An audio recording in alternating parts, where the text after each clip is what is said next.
Good afternoon. It's a pleasure to welcome you to this press conference on the launch of the FAO FILAC report, Indigenous and Tribal Peoples and Forest Governance, an opportunity for climate action in Latin America and the Caribbean. Based on a review of more than 300 studies, this new report reveals the extent to which science has shown that indigenous and tribal peoples in Latin America and the Caribbean have been the best stewards of their forests. It is worth mentioning that these forests are increasingly under threat, and the report suggests a series of concrete actions to support indigenous and tribal peoples in safeguarding these forests. My name is David KAIMOWITZ, and I am the manager of FAO's Forest and Farm Facility, and I will be moderating this press conference. So today we are joined by FAO's Assistant Director General and the Regional Representative for Latin America and the Caribbean, Mr. Julio Berdeguue, and the President of the Fund for the Development of Indigenous Peoples of Latin America and the Caribbean, FILAC, Dr. MYRNA Cunningham. We invite attendees to post their questions for the speakers in either the YouTube or Zoom chat. And then these questions will be answered at the end of the presentations. So we will now begin with a presentation by the FAO Regional Representative for Latin America and the Caribbean, Julio Berdeguue. Julio, the floor is yours. Thank you very much, David. I would like to begin by thanking all of the representatives from the press for joining us here today at this meeting. Your work is vital for sustainable development. And we know that these times can be slightly challenging for the press, and we are very pleased to be working with you and to have you joining us at this significant launching. I would like to specifically and specially thank MYRNA Cunningham and FILAC for having honored us with the opportunity to work with them on preparing and drafting this report. For FAO, our ongoing collaboration and work closely with FILAC truly represents one of the most valuable partnerships, because we know that your role is key in so many areas regarding sustainable development. I would like to share with you a brief presentation. And this summarizes some of the key aspects in the report. I hope you can see this. Can you see this okay? Yes? Very well.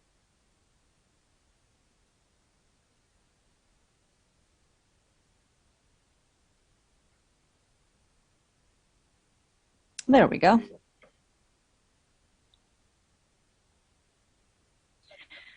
The indigenous peoples and tribes of Latin America and the Caribbean consist of a variety of different communities that are very excluded in a variety of different ways from public life and social life. And often, as a result of this, they are invisible. We simply cannot see them, and we do not notice their presence.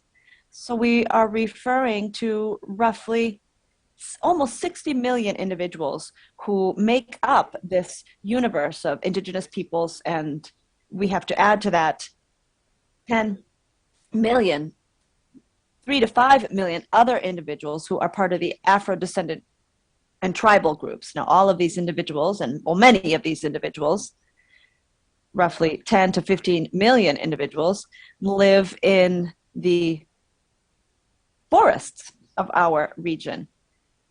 And they cover 4 million hectares, which actually makes up 20% of the Latin American and Caribbean territory. So socially and culturally, these are important individuals, and geographically as well. They're extremely important in that regard.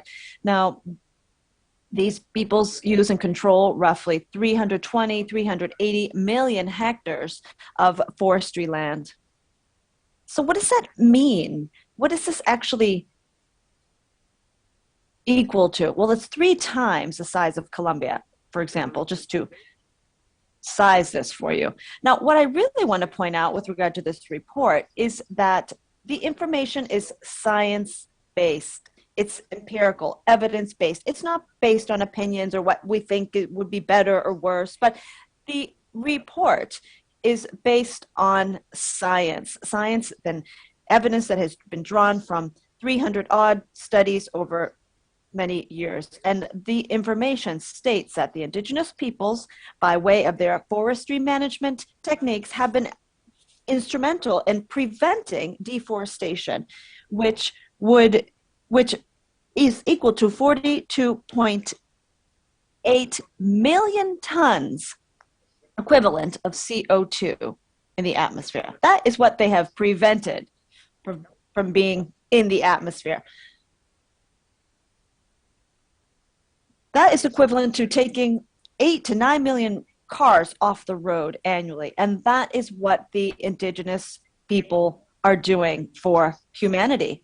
And we believe it is much more difficult and much more expensive in all the different layers and dimensions to take those 8 to 9 million cars out of circulation than it would be to help the indigenous people do what they're already doing well, which is sustainably use and manage the forests, which are a resource, a very precious resource. Now, this report is extremely beneficial because it actually provides a podium for science to speak to the world. And some of these issues are often discussed and debated. The parties are often divided by strong cut ideas. So here we have science that is telling us what the real situation is. And that is what I just described. The forests are managed and subject to a series of conditions, and they're managed by the indigenous communities and the indigenous peoples and tribal groups. And when that occurs, they are much better preserved than other forest lands. So that's the point. And this is according to science. It's not according to the FAO, it's according to science. As I mentioned, the evidence, scientific evidence that appears in this report states that in the key biomass of the Amazon basin, 0.3% of the carbon of those forests was actually lost between 2003 and 2016. That's 3.6% less than what is lost from other areas. That is the impact, the effect, the positive effect of these communities. Why? Well, first of all, this is primarily due to the fact that there are key cultural factors in play. Their experience of decades and centuries of these people coexisting with the forests and everything that is contained within a forest, the biodiversity, the climate, the so on and so forth. Now, this ancestral knowledge is what has enabled them to manage these forests in a much better way than any other type of conservationism. And this is a key vital component. And the fact that in Latin America, we have seen that there has been significant progress in many countries, in fact, with regard to recognizing the property or collective territorial rights of these communities over the forests. States and governments of many of the countries in our region have actually legally recognized that these forests belong to these communities and peoples. And as a result, the individuals hold rights and responsibilities, of course, responsibilities to take care of these forests. So now that these rights have been recognized in many countries, has also given way to programs and policies that provide incentive to successfully and sustainably make use of the forest, and also to ensure that environmental services are properly and sustainably used, and that the land use, the zoning measures are restrictive. And this clearly has had an impact. And the impact actually of the indigenous peoples on these forests is minimal, because they respect the forest and they apply their low capital intensive strategies in life, and they are pro conservation as well. However, the report also points out other aspects, and that despite these successes, despite the capacity of these peoples to preserve and conserve these ecosystems, they are still subject to pressure from many different angles. And we are seeing that the results that the indigenous peoples and communities have secured over decades and centuries are being eroded. For example, from 2000 to 2016, we have seen that these forests have been increasingly broken down. 20% of them were broken down during this period. And that represents accelerated deterioration. And the report also refers to a few recommendations for all of us to prevent this deterioration and to allow us to recognize what the indigenous peoples have done so far, all those benefits. So there are 5 proposals here with regard to policies and investments that will enable us to implement what the indigenous people have been doing for years. First of all, and foremost, I think the starting point is recognizing and reinforcing the land ownership and the possession of the land of the indigenous people, and of course reinforcing the rule of law with regard to this legal instrument. There are some policies and programs that have been extremely successful throughout the region, and we are calling upon all to make these more robust and to expand and improve the environmental services payment system. These communities and peoples have prevented certain economic activities that are destructive to ecosystems from being carried out in these forests. And obviously this involves a certain amount of effort, and a price tag can be applied to that. When we say that they preserve and conserve water and biodiversity, these services are valuable. And how can we appraise these services? That what can we assign a value to this? Well, that's what we need to do.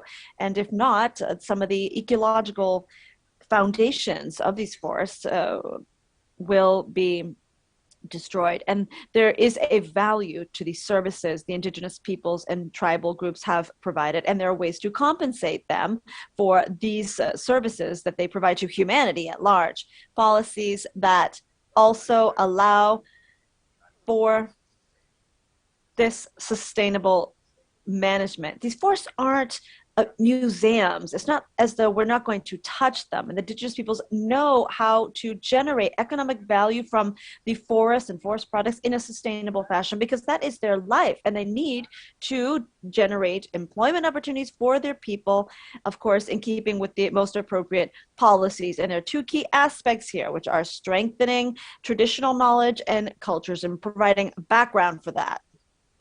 We cannot say that these are old-fashioned cultures that need to be overcome. That way of thinking still prevails in many places, in many corners of the world. Right, the opposite. We need to recognize their worth, not only because of ethics, an elemental principle, but also because, as we see, they are granting us with great benefits to all mankind. It is very hard to do this if we do not strengthen indigenous and tribal organizations. Indigenous peoples are not a collection of individuals, each one doing whatever they do individually. They work as a community and as a society, and we need to strengthen and preserve this way of organization. Key messages to close. First, to help indigenous peoples and tribal communities so to do what they do best in terms of managing these forests is one of the most cost-effective solutions in order to reduce carbon emissions. It is hard to find other ways that could be as efficient, particularly at a time in our history in which all our countries are facing severe economic and financial restrictions. But we cannot forget that that's exactly where climate change needs to come from. This is a great option to fight climate change by protecting forests and preserving biodiversity. Second key message. The basis of all this is that indigenous and tribal peoples must be legally recognized in terms of their territories. I insist, we have done things well in general in many Latin American countries, very high rates of ownership that is legalized, but there are millions of hectares that are outside of these systems. Third message. Payment for ecosystemic or environmental services is a solution in which it's a win-win solution. Indigenous peoples win, and all of us receiving those environmental services, air, biodiversity, water, rain, that actually rely on the preservation of these forests. We are the recipients of those benefits, and we need to compensate these peoples. Sustainable forestry management by the communities themselves, allowing them to generate employment opportunities, particularly for their women and for their youth. Millions of hectares forest hectares are being managed and could be managed much more sustainably with policies to support this type of management. In closing, tribal and indigenous peoples are doing us a huge service to the rest of mankind by preserving these forests, sequestering carbon and providing us those services. That capacity of the indigenous peoples that is above other types of conservation, as it is clearly stated in the book, are being eroded, are being pressured by many activities, illegal mining, criminal groups associated to drug trafficking, the expansion of livestock or farming activities where they should not go in. These are many pressures.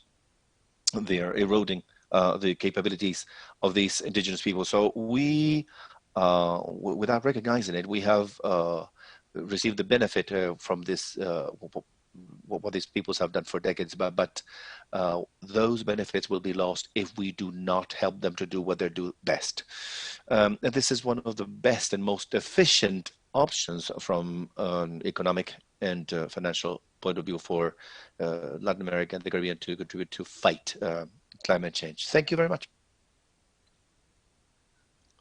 Thank you, Mr. Berdeguue. And now we'd like to invite the chairman of the Fund for the Development of Indigenous Peoples in Latin America and the Caribbean, FILAC, Dr. MYRNA CUNNINGHAM, to deliver her presentation. Please go ahead. I'd like to greet you from Nicaragua, from the Miskito indigenous peoples. And we'd like to thank, on behalf of the board of FILAC, the opportunity to present together with FAO in this important publication. I'd like to personally thank Mr. Julio Berdeguue and David KAIMOWITZ for allowing us to work together and to jointly develop this engagement among institutions that strengthens FAO policy to work with indigenous peoples and allowing FILAC as a unique organization in the region to fulfill its mandate of contributing to self-development of indigenous peoples. The report that we present today has significant relevance because of several aspects. The topic itself besides being in spite of being fundamental, has not been developed neither by the academia nor by state institutions and even international organizations before this time. Somehow, this publication is undoubtedly the most up-to-date evidence that is collected, as well as the conclusions and recommendations that it includes. The report also allows us to confirm with evidence and abundant information the fundamental role that indigenous populations and indigenous peoples perform specifically in the caring for the common good, which is the most important resource we have: the planet, nature, the land where we live. In the current world that is marked by unprecedented consumerism, with the destruction of resources by so many, in spite of the fact that there is a significant number of people who are deprived of these resources. Sometimes it seems there's no time to reflect on the origin of things, the provenance of the food and the goods that we use every single day. It would seem as if we freely talk about destruction of nature, the invasion of forests, and contamination of the water, but we do not really analyze how this endangers the life of humanity. And in that context, this report provides unquestionable data, as Julio Verdeguue has said, about the fact that indigenous peoples are responsible for preserving a great part of the nature that has not been destroyed yet. Just to give you an example, almost half of the intact forests in the Amazonia are part of indigenous land, and they play a vital role in the protection of nature. We already heard from the deputy director, the intact forest area was reduced much less in those areas that are controlled by indigenous peoples. So the book confirms that indigenous peoples are key stakeholders in the protection of biodiversity and the land preservation. We are, because we have always done that. We conceive nature as part of a whole, an indivisible whole between human beings, spirits, plants, animals. That intrinsic relationship that the forest entails for indigenous peoples, for our spiritual practices, for the revitalization of our culture, for the source of our food. The culture of indigenous peoples is supported by the protection of the forest and not on its destruction. That is why most of the territories that are considered as nature's sanctuaries are located inside indigenous territories. The report is quite relevant because of the timing of its publication. We are in the middle of a pandemic that doesn't stop, that it's causing more people to die or to get sick, and that it keeps creating extremely negative impacts on all aspects of human life. When faced with this challenge, indigenous peoples in this continent have shown a remarkable capability in terms of resilience, of responsiveness to protect itself and to reduce the impact of COVID. If those people who have died and those who are sick in the indigenous peoples are not so many more, and if some communities that are at risk have not disappeared yet, that has been due to the decisive and efficient action of the peoples, the indigenous peoples themselves. And they've done it in full compliance with their collective rights that are recognized both in international standards and instruments, but also because they keep their organizational and social models of their own, exercising their right to self-determination, in order to continue strengthening their governance, their social fabric that supports the basis that makes it possible to perform that community care.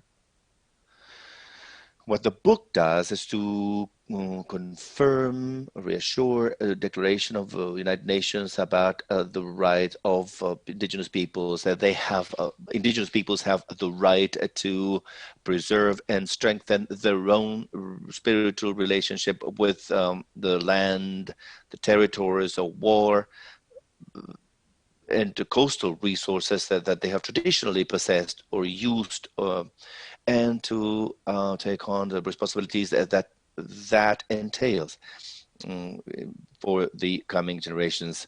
Without the possibility of controlling their territories and their land, indigenous peoples could not have found answers to the current situation.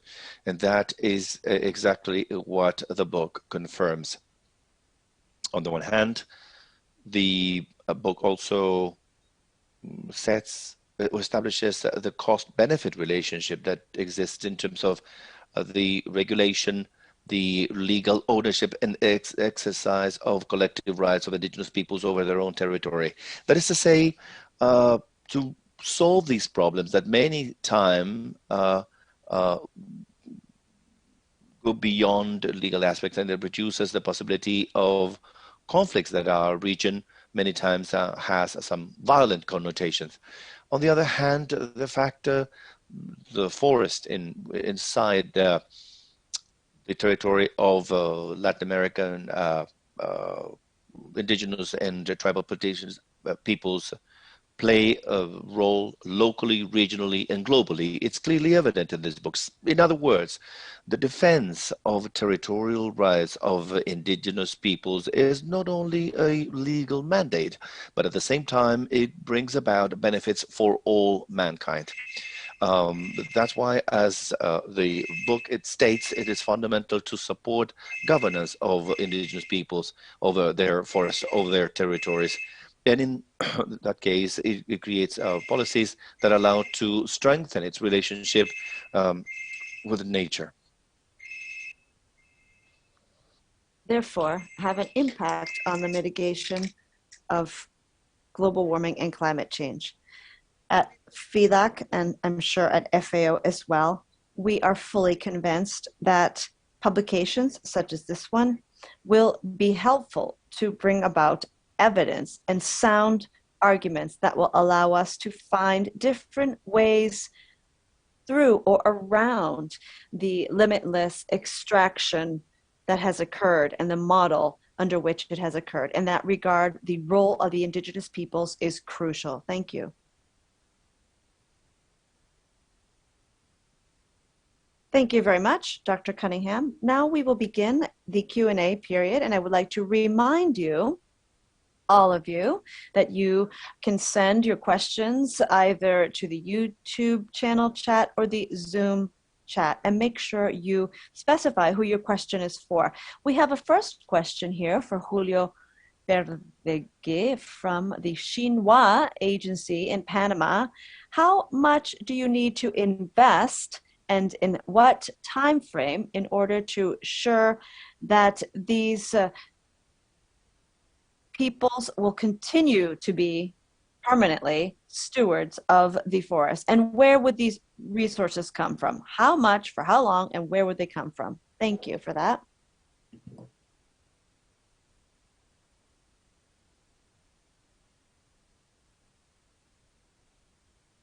I don't have a specific figure with regard to how much this is cost.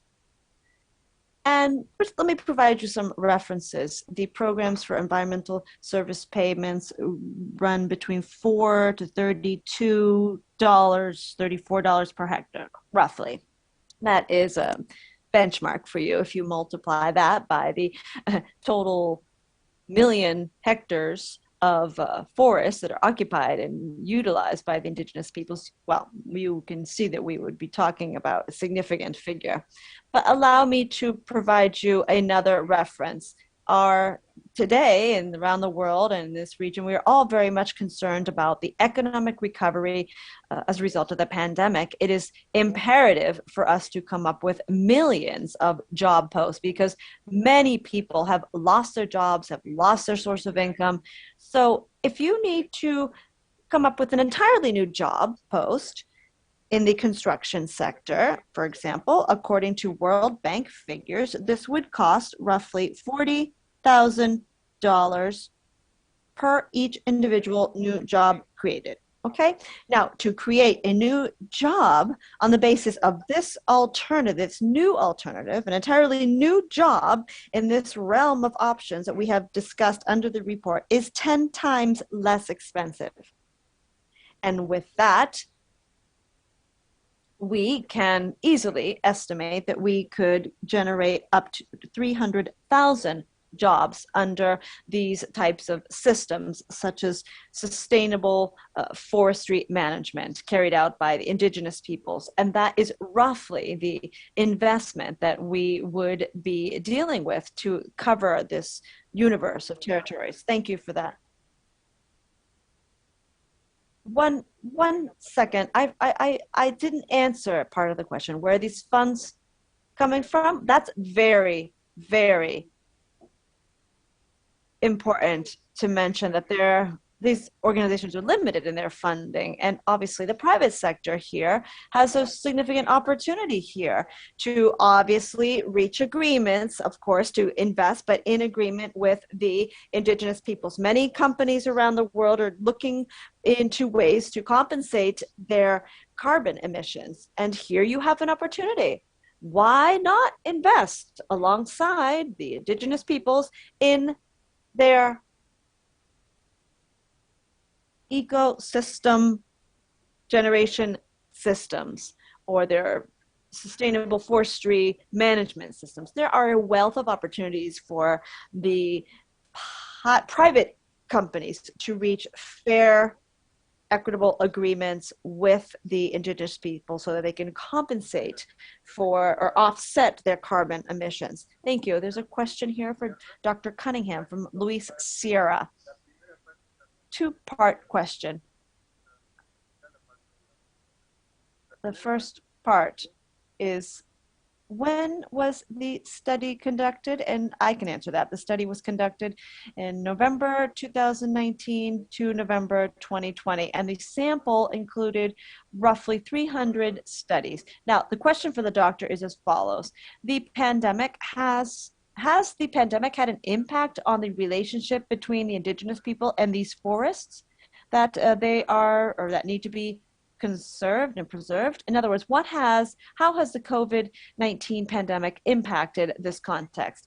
Well, clearly there has been an impact on.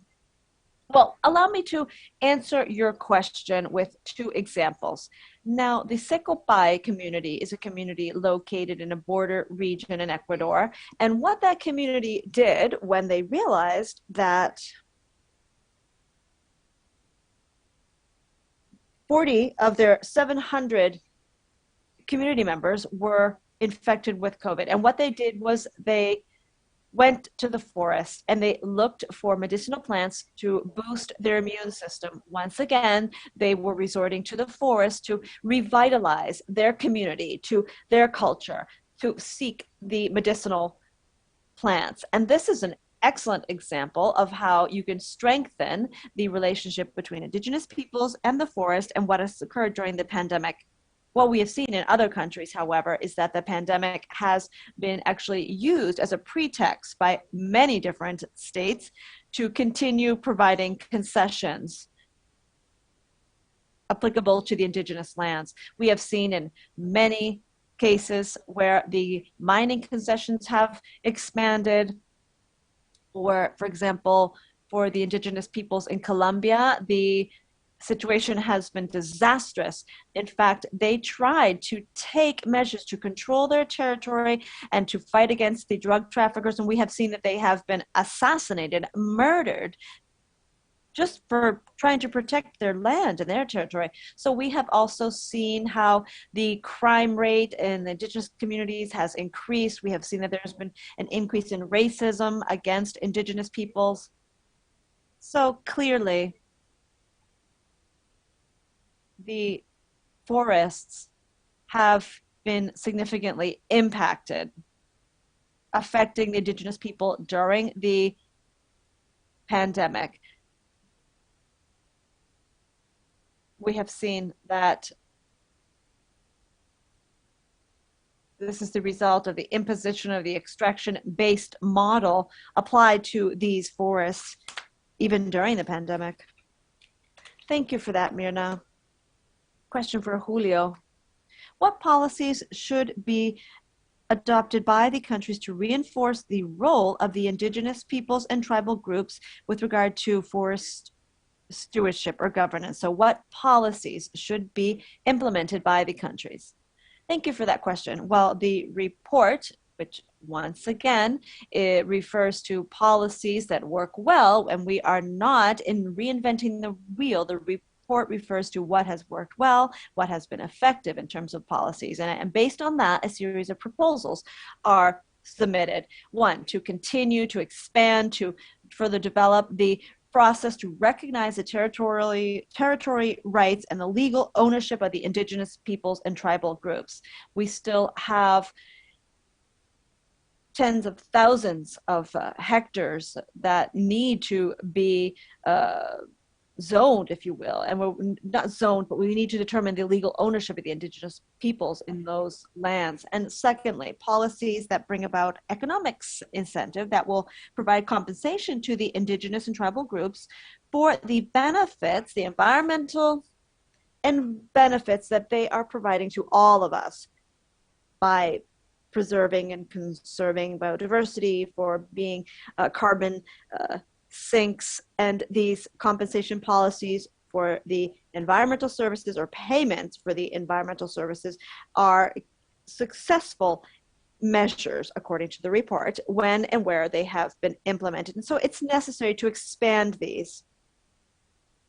Now, with the economic recession that was already underway prior to COVID and that it continues to worsen, these policies clearly have been made less present. And so the report insists on the need to maintain, expand, and reinforce these policies because they are inexpensive and have excellent results. Another good example of a successful policy is providing support for the indigenous peoples and tribal groups forestry management programs. So economic support, economic incentive. And the third key area involves respecting and strengthening the cultures, the organizations, and the indigenous governance systems. We simply cannot accept a situation in which the forests are invaded in so many countries by criminal groups linked to drug trafficking or to illegal mining or to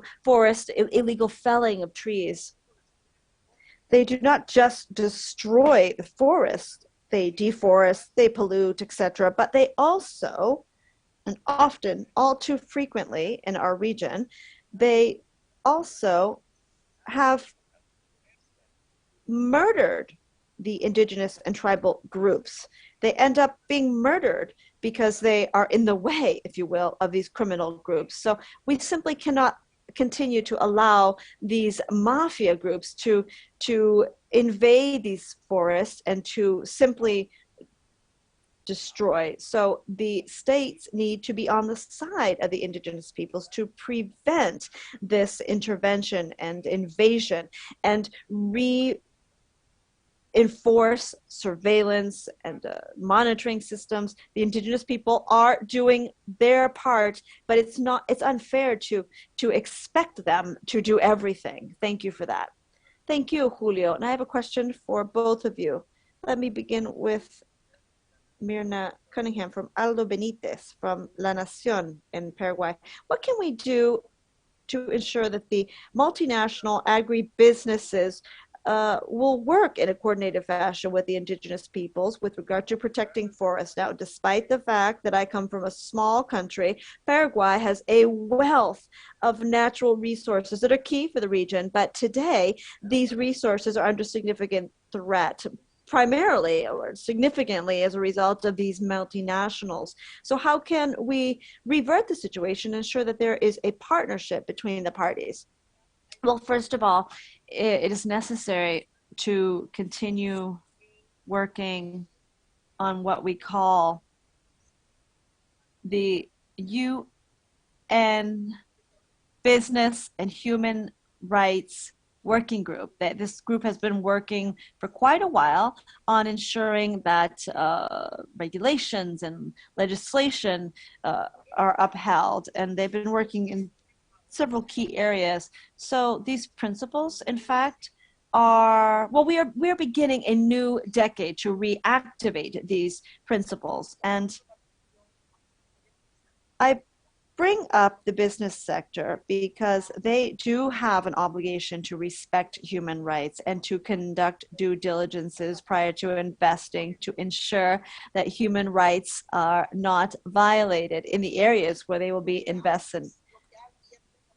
And this has brought about the opportunity for, first of all, the companies to have specific policies for working with the indigenous groups. And this includes the prior free and informed consent and conducting due diligence. Also, dialogue has now been made possible between the indigenous groups and the companies. Now, this obviously it must involve the government. The government and states must continue to foster these. Now, within FELAC, we have a specific area that works on these aspects. For example, we have a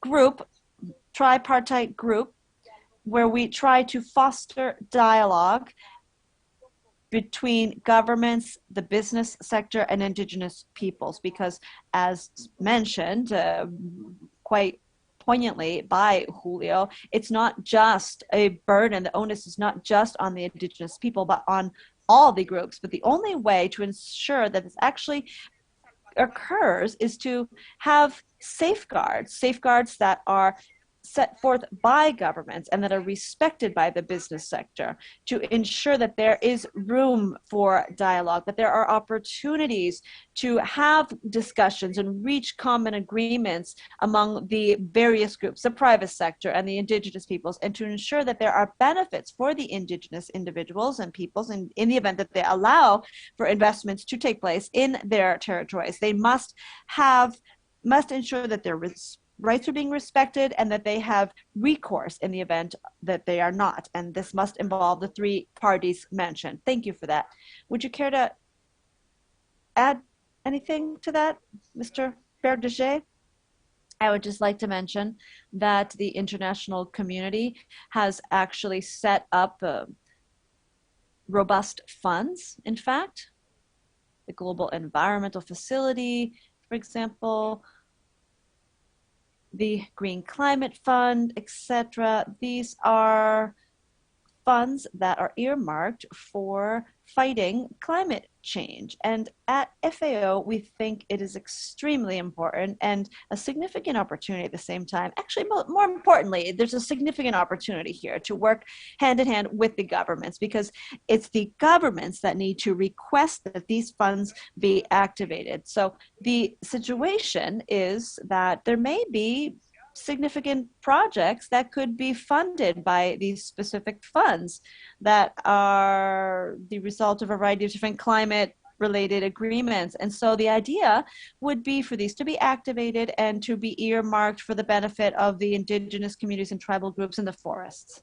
We once again would like to insist on the fact that this report provides a condensed version of the evidence, stating that these are the most effective, efficient ways for addressing climate change. Of course, we could take the 9 million cars out of circulation, or we could preserve and conserve forests. And the second option will be more efficient and effective. And let's not forget about the other benefits related to the culture of these peoples, the biodiversity, water, etc. So FAO is very much interested and keen to collaborate and work closely with indigenous organizations such as FELAC and the other governments, as I mentioned, because the governments actually have the master key that could open the door to this type of funding. I didn't say at the beginning, I'd like to apologize. David KAIMOWITZ is the main author of this report. And we also have here Mauricio Mireles, dear colleagues, MYRNA herself, MYRNA Cunningham, and colleagues from FELAC who are the authors of the report. So thank you all for this great work that I hope will have a huge impact and will be extremely useful. Thank you very much. Thank you. And we are getting close to the end, but we have one last question for Dr. Cunningham that if you can answer quickly. To what extent have you considered the role of indigenous women as key stakeholders in forest protection? What would be the benefit of indigenous women by ecosystemic services? So definitely one of the recommendations stating the need to strengthen indigenous organizations and in terms of their governance models, that highlights the need to prioritize women's involvement and youth involvement. There's been significant documentation about the role that indigenous women play, not only in terms of reproducing their own culture, but also in terms of that very important role of protecting the resources. We could say as the providers of these environmental services, which is the traditional role of women in communities. The fact that they communicate that to future generations may confirm the importance of that role they play. So definitely all recommendations, in 5 recommendations in the book have a kind of a vision across the board about the important role played by women as major stakeholders and carriers of this knowledge, but also as beneficiaries of it. Thank you, Doctor. I'd like to let you know that about 1,600 people were with us in this press conference. And I'd like to remind you that you can find the full report in both languages, English and Spanish, together with all the support material as questions and answers, main messages, and the most important data and figures on the webpage of the regional office of FAO for Latin America and the Caribbean. And I'd like to offer the floor finally to Mr. Julio Berdeguue to close this press conference. I'm glad to see that there are 1,600 people connected to this. I think this is a testament to the importance and the interest that this topic generates. I'd like to invite you all, this 1,600 people, to download the report. Please read it. It is very well developed. It's an easy read book. It's full of evidence, full of figures, and I'm sure it could be of great help for the work that each one of you perform, either the media or wherever you work. Thank you, MYRNA, once again for this great opportunity of collaborating with you once again. David, congratulations for the publication. Okay, thank you.